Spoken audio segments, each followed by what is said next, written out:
bem? Sejam bem-vindos ao canal. Eu sou Danilo, aluno doutorando em Engenharia de Produção da Unesp em Pesquisa Operacional, e estamos aqui iniciando esse canal para falar um pouco sobre pesquisa operacional, descomplicando alguns assuntos. Se você é estudante, professor, curioso pelo tema, já peço que se inscreva no canal, fique com a gente, porque vai ter muito conteúdo legal vindo por aí. Vamos para a primeira aula. Olá pessoal, sejam bem-vindos à nossa primeira aula. Então, nessa série de vídeos vamos trabalhar assuntos sobre otimização linear, tá? E para iniciar, né, os nossos estudos, já trago para você aqui a bibliografia que estou usando nesses vídeos, né, a do Arenales. Então, um grande livro aí, referência em pesquisa operacional, muito bom, excelente, né, que é bastante usado nas academias por todo o Brasil, tá? Então, fica aí já a primeira dica para vocês com relação à bibliografia que nós vamos usar. Então, na aula de hoje nós vamos começar falando um pouco do que é pesquisa operacional. É importante introduzir o tema, mas vamos focar na primeira parte, né, que é a formulação dos problemas matemáticos da pesquisa operacional, né? Como é que a gente pode fazer isso? Antes disso, vamos falar um pouco do contexto da pesquisa operacional. Então, a pesquisa operacional é uma aplicação de métodos científicos a problemas complexos para auxiliar no processo de tomada de decisão. Então, de fato, é uma aplicação para a tomada de decisão, né? Então, a pesquisa operacional está envolvida nessa tomada de decisão a partir desses métodos científicos. Dentro da pesquisa operacional, existe um termo que nós utilizamos bastante, né, que é o termo que nós chamamos de otimização. Então, aqui alguns pontos, né, dessa definição do termo de otimização. Então, a área que estuda problemas de otimização é classicamente chamada de programação matemática, e esta denominação identifica uma ampla classe de problemas, ok? O nome programação foi empregado porque os militares se referem ao planejamento de atividades como programar. Então, nós temos essas definições. O termo otimização pode ser usado para designar programação matemática de forma a tornar o significado do termo mais compreensível. Então, nós temos a otimização linear, que podemos chamar também de programação linear. Nós temos a otimização inteira, que podemos chamar de programação inteira, e a otimização não linear, que podemos chamar de programação não linear. A programação matemática ela é diferente da programação de computadores, né? Então, é um ponto muito importante. As linguagens de programação dos computadores são muito usadas no estudo de otimização, né?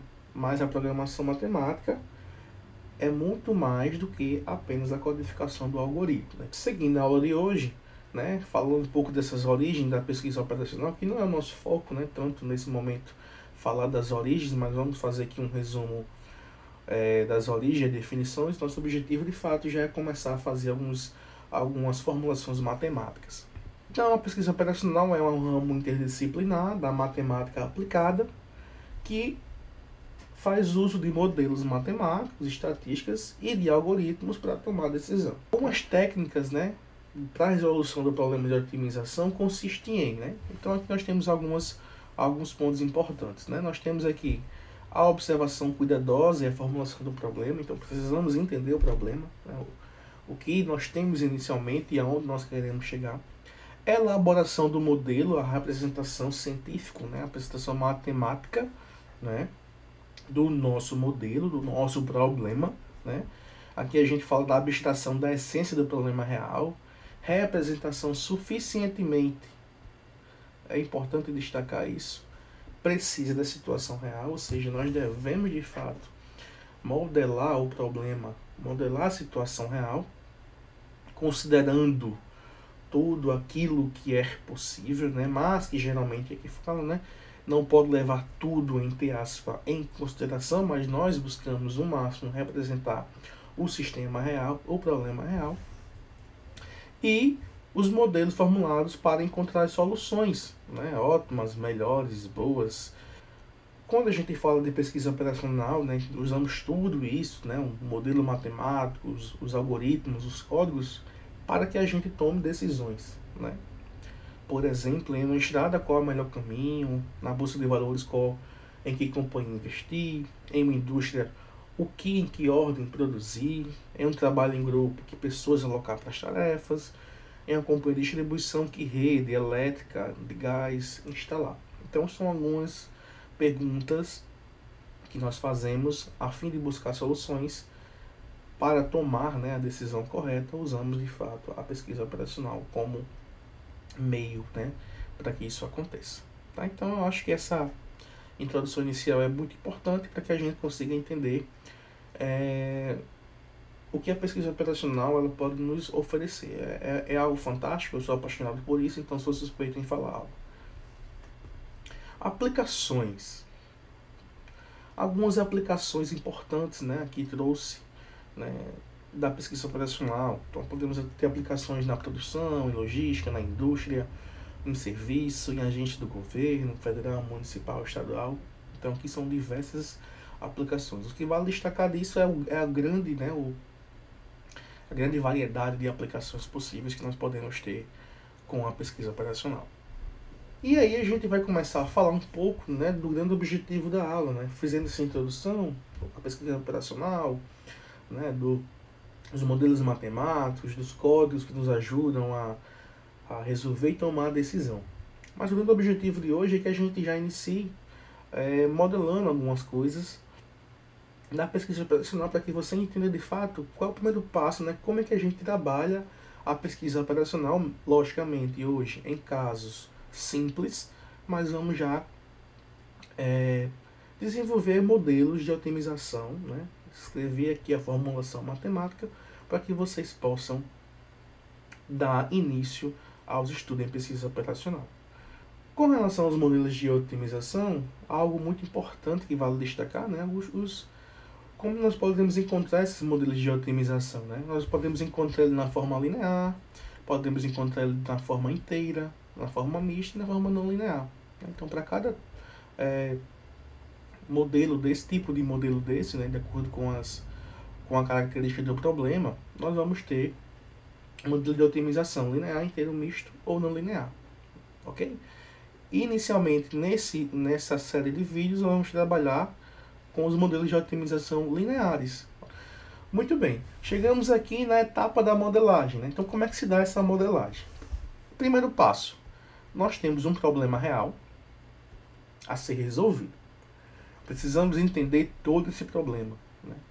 O objetivo que ele quer para a resolução, o que é que ele espera da resolução, quais são as restrições que nós temos nesse problema real, ou seja, identificar todos os parâmetros, conjuntos, informações necessárias para que a gente consiga desenvolver, no segundo passo aqui, né, o modelo matemático que representa o problema real. Esse seria o segundo passo, né, descrever esse modelo matemático, que é nosso objetivo hoje, nos nossos exemplos, como escrever esse modelo matemático. Vamos determinar qual o método de solução para o problema escrito nesse modelo matemático. Vamos ter a solução e vamos validar esse modelo. Essa validação seria se aqueles valores que o modelo nos apresentou são de fato uma solução aceitável, né? Se está dentro do esperado, se aquilo de fato realmente representa o meu problema real. Caso isso não aconteça, a gente vai trabalhando nesse ciclo de identificar novamente o problema, de ajustar o modelo, de resolver o modelo matemático e realizar a validação. Caso a validação esteja ok, ou seja, a solução seja aceitável, a gente conseguiu de fato resolver o problema. Não há um algoritmo para escrever um modelo matemático. É fundamental saber ouvir aquele que lida com um problema real e ser capaz de descobrir o que se deve ser determinado, que nós vamos chamar a partir de agora de variável de decisão, identificar a função objetivo e identificar as restrições. Veja, não há um algoritmo para escrever o modelo. O que nós precisamos fazer é ouvir aquele que lida com o problema. Ou seja, se a gente voltar aqui um pouco, quando eu falo do problema real, é exatamente isso, entender todos os aspectos do problema, de forma que você consiga, de fato, entender toda aquela situação. Então, sabendo de toda a situação, né, todas as informações necessárias, nós precisamos definir o quê? Qual é a variável de decisão, ou seja, qual é a variável que ele quer descobrir? identificar qual é a função objetiva, ou seja, qual é o objetivo daquele problema. Sei lá, minimizar custo, por exemplo. Desculpe a letra porque eu não tenho habilidades ainda bem definidas para escrever na mesa digitalizadora. Para eu alcançar esse objetivo, o problema ele dá algumas restrições, né? Algumas limitações. Então precisamos também identificá-lo. Ou seja, dado uma formulação para um problema, ser capaz de descrever qual o significado de uma variável de decisão, de uma restrição ou um grupo de restrições. Eu acho que entendido isso, a gente já pode pensar um pouco de como a gente vai fazer essa modelagem matemática, né? O passo 1 é determinar um problema real, né? Então identificar o problema real, aquilo que é fixo, que não pode ser alterado, que são os dados que você tem, as informações iniciais, e aquilo que se pode decidir. Nós estamos procurando decidir, nós estamos procurando resolver, que são as variáveis de decisão. O segundo passo é identificar os objetivos do problema, minimizar o custo, maximizar o lucro, por exemplo, e apresentar isso em forma de função. E o terceiro passo, como a gente já falou, é identificar as restrições do problema. Ou seja, aquilo que limita a região das soluções admissíveis. Então, nós temos aqui, por exemplo, um modelo, né, genérico de otimização, né, um modelo matemático genérico aí. Nós temos na parte inicial a função objetivo, como já foi falado, né? Então aqui estamos minimizando essa função objetivo, ok?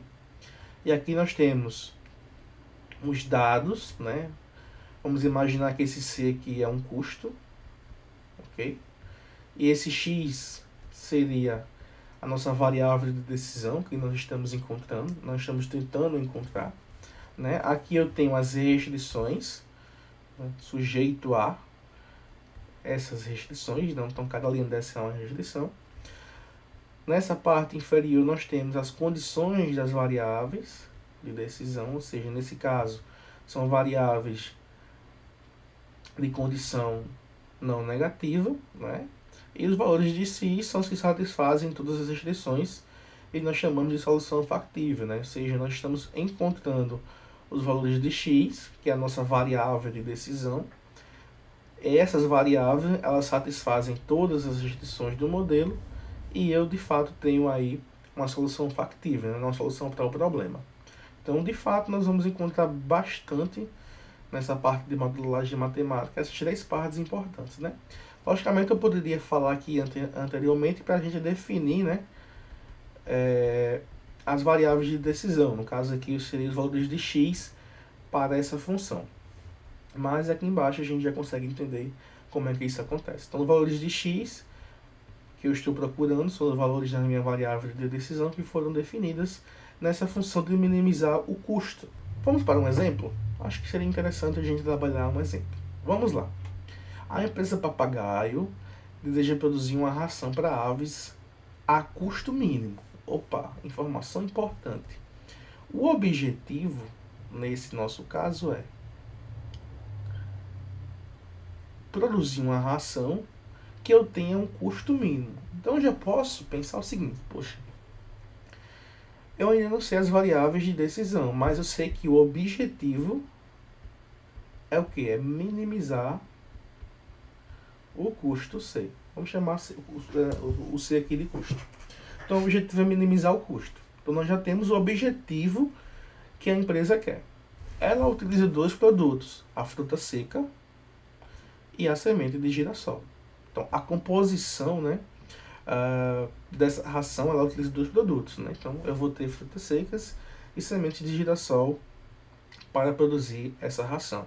E aqui embaixo eu tenho o valor em reais da fruta seca e da semente de girassol. Então, nós temos os valores do quilo de cada uma desses dois produtos. Quanto às aves, sabe-se que elas necessitam de uma alimentação rica em vitaminas. Todas essas vitaminas estão presentes nos produtos, cujas quantidades mínimas em unidades por semana são. Aqui nós temos a tabela das vitaminas e como é que é esta composição dessas vitaminas, né? Então, ou seja, para a vitamina A, eu preciso de 5 unidades de frutas secas, 25 de sementes de girassol e a quantidade mínima semanal de 50. Para B, eu tenho 25 de frutas secas e 10 sementes de girassol. E para a vitamina C, 10 unidades de fruta seca e 10 de girassol.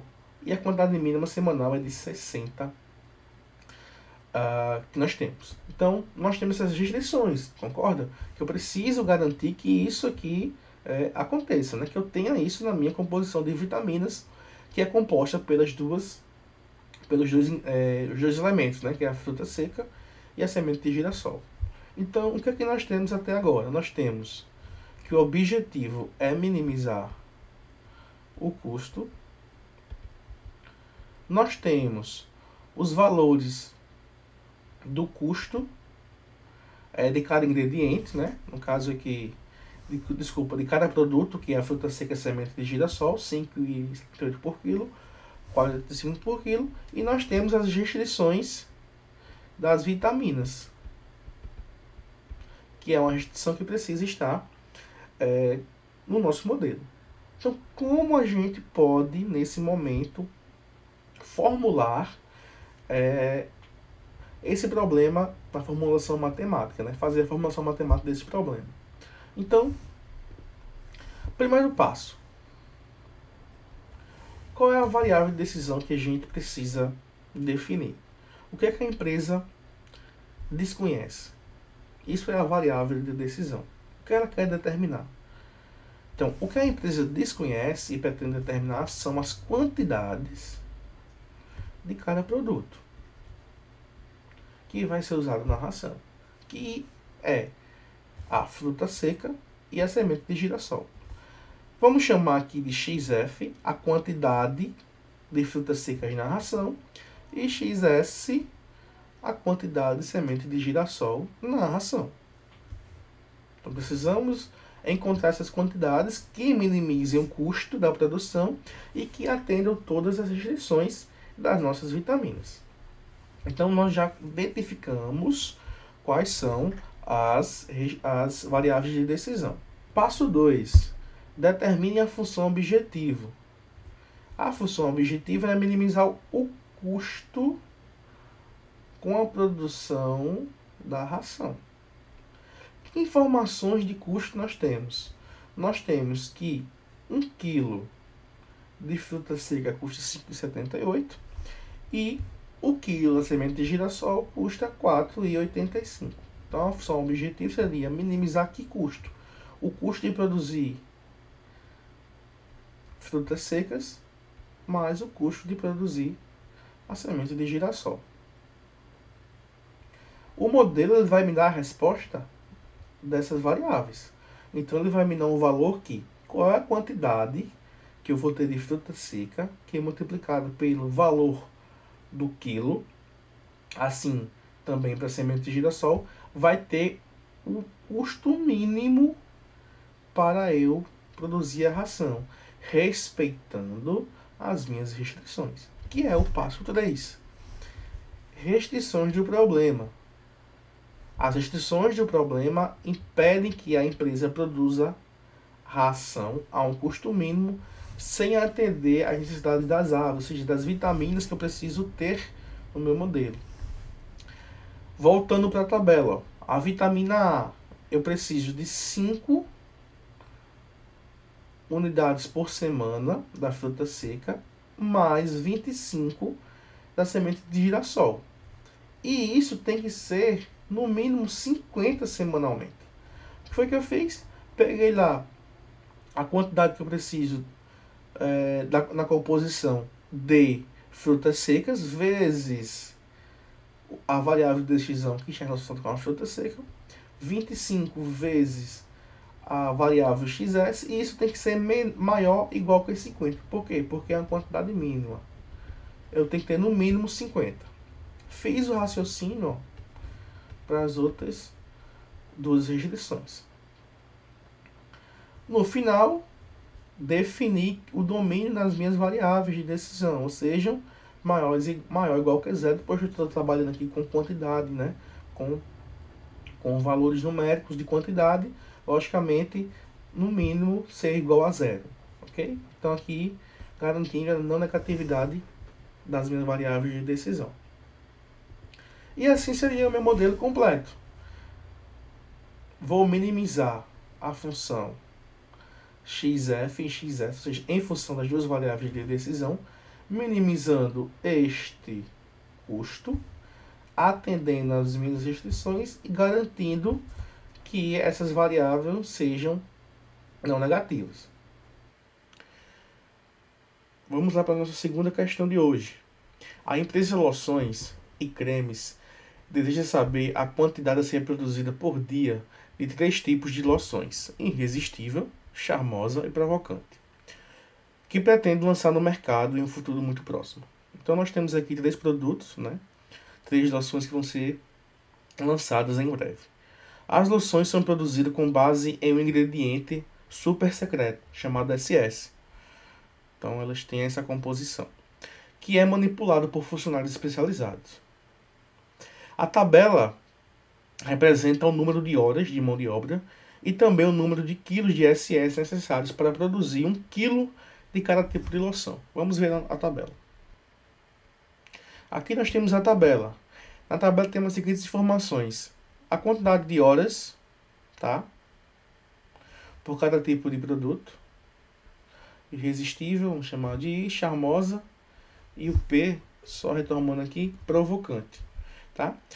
Na segunda linha nós temos os quilos de SS por quilograma de loção produzida. Então 4 kg de SS para irresistível, 4 para charmosa e 5 para provocante. E aqui eu tenho os lucros em reais de cada loção. Então são informações que nós temos até o momento. A empresa dispõe diariamente 150 horas de trabalho, ou seja, por dia. O máximo trabalhado aqui, né? São 150 horas.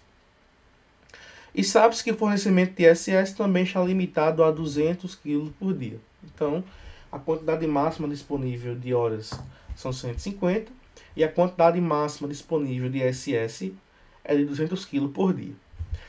A empresa quer maximizar o lucro. Então, esse aqui é o objetivo, tá? Esse aqui é o nosso objetivo. Formule um modelo de programação linear que permite resolver este problema. Vamos lá. Primeiro passo, gente, definir, né? Definir a variável de decisão. O que a empresa desconhece e pretende determinar são as quantidades a serem produzidas diariamente de cada uma das loções, tá? Essas são as variáveis de decisão. Como vamos representar? XI, a quantidade em quilo para a loção I, XC para a loção C e XP para a loção P. Só para relembrar os nomes, I nós estamos chamando de irresistível, C charmosa e P provocante, ok?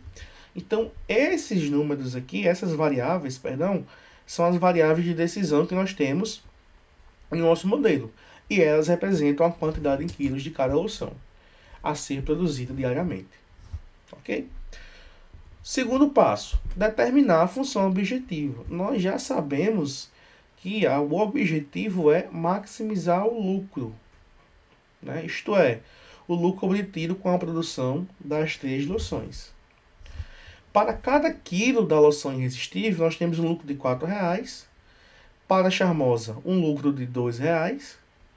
E para a provocante, um lucro de R$3. Ok? Como ficaria nossa função objetivo? Ou seja,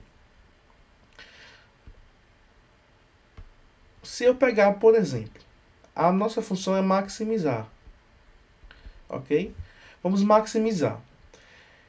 Se nós sabemos que as variáveis de decisão são as quantidades a ser produzida por cada loção, se a gente fizer, por exemplo, 4 vezes xi, que é a loção irresistível, nós vamos ter o lucro, né, da loção irresistível. Se eu fizer 2 vezes o xc, nós temos o lucro para a loção charmosa. Se eu somar isso com 3xp, eu vou ter o lucro da loção provocante. Essa seria a nossa função objetivo, maximizar exatamente isso. 4xi mais 2xc mais 3xp. Essa seria a nossa função objetivo, tá? Que ficaria dessa forma, né? Maximizar o lucro, 4xi mais 2xc mais 3xp. Então, isso que a gente vai determinar como objetivo, tá? No entanto, nós temos algumas restrições. Quais são as restrições que nós temos? A restrição de quilo do SS por dia e a restrição de horas trabalhadas também por dia, tá? As restrições do problema impedem a empresa de produzir quantidades infinitas, ou seja, nós temos um limite máximo de produção de cada loção e também, né, esse lucro impede que a empresa produzir as quantidades infinitas de loções e tenha um lucro infinito, ok? Então vamos delimitar isso no nosso modelo também. Maravilha. Então como ficam nossas restrições? Nós temos a primeira restrição, que é a das horas, a segunda restrição, que é a de quilos de USS. Vamos lá. Fazendo a restrição para as horas. Eu sei que eu preciso de 7 horas para produzir a loção I. Se eu fizer a quantidade de horas vezes a quantidade que eu vou produzir de I, somar com 3 horas vezes a quantidade que eu vou produzir de C, e somar com 6 horas vezes a quantidade que eu vou produzir de P, tudo isso, né, essa quantidade de horas que eu vou ter aqui, né, 7 vezes a hora de mão de obra por quilo, tem que ser menor do que 150. Por quê, Danilo? Porque é o tempo máximo que eu tenho disponível de horas. Eu não posso ultrapassar isso. Ok? Lembrando que essa restrição é horas de mão de obra por quilo. Então, se eu tenho 7 horas de mão de obra por quilo e vou multiplicar o xi por quilo, né, eu vou ter aí no máximo um total de 150 horas disponível. Quando eu falo dos quilos, ou seja, 4 kg de SS vezes a quantidade que eu vou produzir de xi, mais 4 kg de SS que eu vou produzir xc, mais 5 kg de SS que eu vou produzir xp, isso tem que ser no máximo 200 kg. Por quê? Porque é o máximo que eu tenho disponível por dia, 200 kg, né? Aqui fala a restrição, ó. A empresa recebe diariamente 200 kg, ele fala antes aqui no problema, está limitado, ou seja, o máximo que eu posso chegar é 200 kg. Então, por isso que eu uso no meu modelo menor ou igual, né? Porque eu não posso passar de 200, ok? Então, essas seriam as minhas duas restrições que nós temos até o momento, ok? Deixa eu só apagar aqui para colocar ela aqui mais bonitinho, né? Eu já fiz no slide. Então, aqui nós temos a restrição referente à mão de obra e nós temos a restrição referente à matéria-prima, ok? Nós temos também que colocar, né, nos nossos estudos o domínio das variáveis. Nesse caso, xi, xc, xp são maiores ou iguais que zero, pois estamos trabalhando com produção, não pode ter produção negativa, ok? Maravilha. Esse seria o modelo completo, né, que nós temos desse caso. Muito bem, então sabemos que nós temos uma procura máxima de cada uma das loções, sendo 5 kg para irresistível e provocante e 10 para loção charmosa.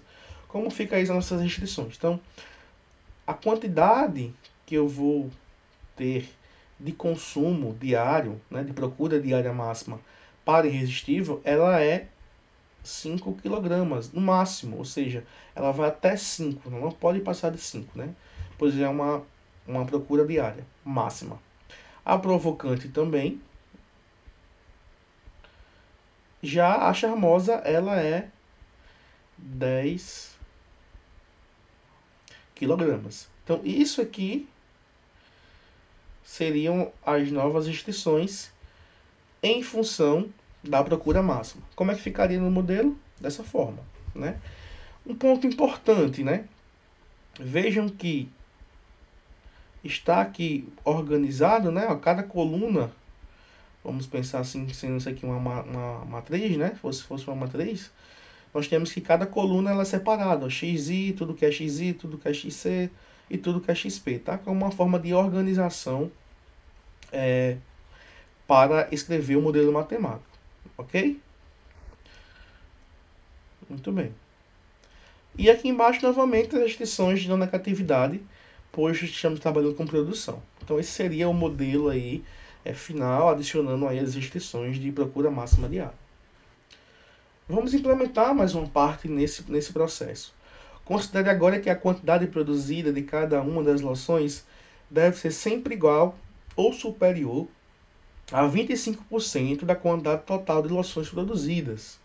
Acrescente essas restrições ao modelo. Ou seja, para cada restrição, nesse caso aqui nós estamos fazendo para a loção irresistível, para cada restrição, a quantidade produzida deve ser sempre igual ou superior, ou seja, igual ou maior que 25% de tudo que é produzido. O que é tudo produzido?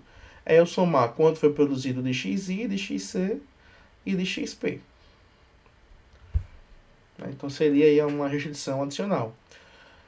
Aqui ele igualou a zero, né? Colocando aí, fazendo as multiplicações e tudo mais, organizando a restrição, ficamos dessa forma. Da mesma forma, a gente vai fazer para XP, né?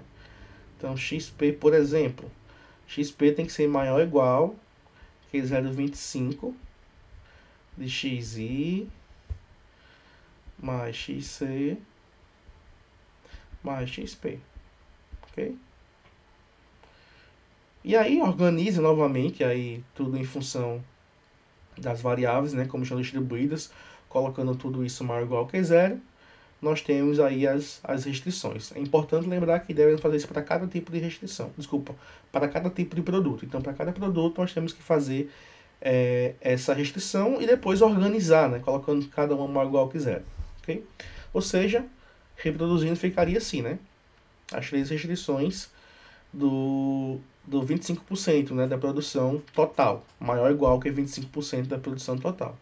Então vejam, a gente foi construindo um modelo que inicialmente era simples, né, apenas a restrição de horas e capacidade, depois colocamos as restrições de procura máxima diária e depois uma restrição de que ele chamou aqui de quantidade total de locações produzidas, né? Ou seja, 25%. Que toda a produção seja igual ou superior a 25% da quantidade total. Então vejam que o modelo ele pode inicialmente ser simples, mas de acordo com as restrições, com as limitações do processo, com as limitações do problema, nós vamos implementando cada vez mais o modelo matemático, né? Então aqui é um exemplo bem interessante que vale a pena vocês depois do vídeo, né, no momento de estudo, refazer o que fizemos junto aqui, tá? Então, pessoal, vamos aí para a nossa última questão do dia. A Jack Coffee Company produz misturas a partir de 3 tipos de café em grão, Brasil, Colômbia e Peru, que depois são vendidos dos retalhistas. Suponha que cada um dos tipos de grão tem determinado aroma e intensidade e que a empresa tem um funcionário especializado que é capaz de avaliar essas características numa escala de 1 a 100. A quantidade disponível de cada um dos tipos de grãos é limitada e o custo por quilograma já são conhecidos. As características e informações dos grãos são representadas na tabela seguinte. Temos aqui então na nossa tabela os grãos, o nível de aroma, né, de cada um, o nível de intensidade, o custo por quilograma e a quantidade disponível. O que é que nós mais temos nesse problema? A empresa gostaria de criar uma mistura que tivesse um aroma de pelo menos 78 pontos e uma intensidade de pelo menos 16 pontos. Então, informação muito importante, né? Quando a gente encontra no texto a palavra pelo menos, no mínimo, né? Entendemos que nas nossas restrições, né? Nesse caso do aroma e intensidade, nós vamos ter o sinal de maior ou igual, né? Que é pelo menos 78 pontos e pelo menos 16 pontos, ou seja, no mínimo esse número tem que ser alcançado. No caso, o nível do aroma e o nível da intensidade. A empresa pretende produzir 4.000 quilos, então toda a produção, né, dos tipos de grão que nós vamos ter para essa mistura é 4.000 quilos, e o objetivo é minimizar o custo, né? ter o menor custo possível. Então já sabemos de muitas informações e precisamos agora identificar quem são nossas variáveis de decisão, né? Nosso primeiro ponto. Então, se a gente está buscando fazer uma mistura com grãos, né? Então nós estamos em busca de identificar a quantidade em grãos, no caso dos grãos, desculpa, em quilograma, para cada tipo de café, né? Na mistura de café desse grão. Então, o XB nós vamos chamar da quantidade em quilogramas do café Brasil na mistura. O XC, a quantidade em quilogramas de café Colômbia na mistura. E o XP, a quantidade em quilogramas de café Peru na mistura. Se nosso objetivo é minimizar o custo, nós vamos ter que, nessa função objetivo, trazer informações de custo. Se eu botar na tabela, nós temos os custos seguintes, ó. O custo de quilograma do Brasil é 0,5.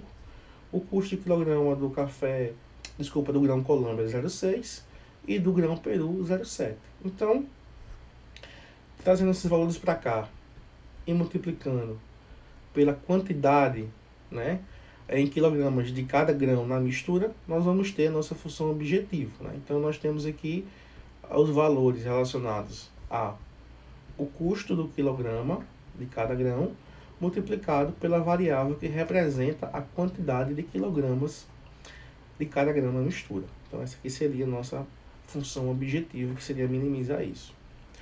Muito bem, nós temos duas restrições que ficou bem claro no nosso trabalho, no nosso problema, que é o aroma ter pelo menos 78 pontos e a intensidade pelo menos 16 pontos. Vamos primeiro fazer aqui do aroma. O aroma está aqui, ok? 75 é o nível do grão Brasil, 60 do grão Colômbia, 85 do grão Peru. Então, o que nós vamos fazer? Associado aos valores que nós temos de níveis, multiplicando pela quantidade, pela variável de decisão que nós vamos ter da quantidade produzida de cada grão, nós temos, nesse momento, a restrição de aroma. Como é que ela ficaria? Eu vou pegar o valor, né, do aroma aí de cada grão, associado à sua variável de decisão, né? Então, 60xc, que é o Colômbia, mais 85xp. Observação. Ele espera, né, nessa mistura, a empresa espera que tenha pelo menos, ou seja, no mínimo, 78 pontos de aroma. Então, essa restrição será uma restrição onde eu vou usar o maior ou igual que 78. Então, no mínimo 78 pontos eu preciso ter, né, nessa mistura de nível de aroma. O mesmo a gente consegue aplicar para a intensidade, né? Nós sabemos que é 15 para o Brasil, 20 para a Colômbia e 18 para o Peru. Então, fazendo o mesmo raciocínio, nós vamos ter exatamente isso aqui, 20xc mais 18xp. Maior ou igual que 16 pontos. Porque, Danilo, nós temos pelo menos 16 pontos. Então, no mínimo isso. E a última restrição que nós temos, né, que às vezes fica um pouco não entendida ou fica um pouco difícil às vezes de compreender, que é a restrição de produção total, né? Ele fala que a empresa pretende produzir 4.000 quilos. Ou seja, o total da produção, né, dos 3 grãos nessa mistura, ele tem que ser 4.000 quilos. Ou seja, tudo que eu produzir do grão Brasil, tudo que eu produzir do grão Colômbia e tudo que eu produzir do grão Peru, ele tem que ser igual, né? Ele pretende produzir 4.000 quilos. Às vezes fica um pouco subentendido isso. Mas para esse modelo, vamos entender o seguinte: ele vai produzir exatamente 4.000 quilos, né? Então, se é exatamente 4.000 quilos, a gente usa o sinal de igual, né? Então, aqui nós temos a primeira restrição com relação ao aroma, a segunda com relação à intensidade e a terceira com relação à produção total. Então, fica dessa forma, né, o nosso modelo: aroma, intensidade e produção.